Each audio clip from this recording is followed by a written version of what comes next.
अध्यक्ष महोदय, मंचावरील मान्यवर, उपस्थित शिक्षक वृंद, पालक वर्ग आणि माझ्या प्रिय विद्यार्थी मित्रांनो, आज मी आपल्या समोर एक अत्यंत महत्त्वाच्या विषयावर बोलणार आहे। तो विषय म्हणजे खर्रा, गुटखा, तंबाखू आणि धूम्रपान। हे पदार्थ दिसायला छोटे असले तरी त्याचे नुकसान खूप मोठे आहे। मित्रांनो, खर्रा म्हणजे सुपारी, तंबाखू, चुना आणि वेगवेगळे फ्लेवर मिसळून बनवलेला पदार्थ। काही लोक याला मावा किंवा गुटखा असेही म्हणतात। हे पदार्थ खाल्ल्यानंतर पण हळूहळू ते भयंकर व्यसन बनते। एकदा व्यसन लागले की ते सोडणे खूप कठीण होते। खर्रा व तंबाखू खाल्ल्यामुळे सर्वात पहिले नुकसान तोंडाला होते। तोंडात जखमा होतात, तोंडाला दुर्गंधी येते, दात पिवळे पडतात, हिरड्याचे आजार होतात। काही लोकांचे तर तोंड उघडणेही कठीण होते। पुढे जाऊन यामुळे तोंडाचा कॅन्सर, घशाचा कॅन्सर होण्याचा मोठा धोका असतो।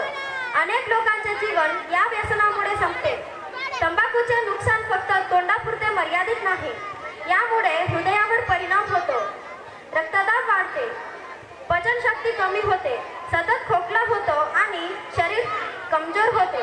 विद्यार्थ्यांच्या बाबतीत तर हे अजूनच धोकादायक आहे, कारण वाढत्या वयात शरीराची वाढ थांबू शकते, अभ्यासात मन लागत नाही, स्मरणशक्ती कमी होते आणि खेळातले ताकदही कमी होते। आता आपण कायद्याबद्दल थोडे समजून घेऊया। भारतात तंबाखूवर नियंत्रण ठेवण्यासाठी कायदे आहेत। 18 वर्षाखालील मुलांना तंबाखू विकणे हा गुन्हा आहे।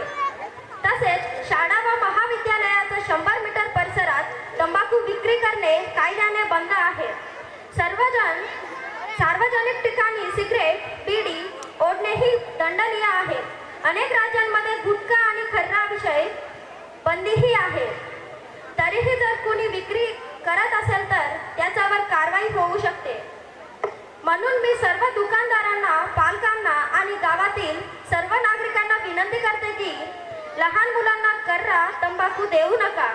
हे पदार्थ विकून पैसे मिळतील, पण त्यामागे मुलांचे आरोग्य आणि भविष्य खराब होते। मुलांचे भविष्य वाचवणे हे आपले कर्तव्य आहे। खर्रा व तंबाखू म्हणजे जीवनाचे शत्रू आहे, त्यांना नाही म्हणा। आपले आरोग्य वाचवा, आपले भविष्य वाचवा। चला तर मग आज आपण सर्वजण एक संकल्प करूया। मी खर्रा, गुटखा, तंबाखू आणि धूम्रपान कधीही खाणार नाही आणि इतरांनाही त्यापासून दूर ठेवणार। एवढे बोलून मी इथे थांबते। जय हिंद, जय भारत।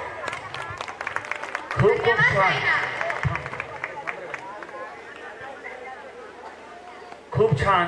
या ठिकाणी खर्रा गुटखाबद्दल साईना ह्या विद्यार्थिनीने आपणास मार्गदर्शन केलेलं आहे।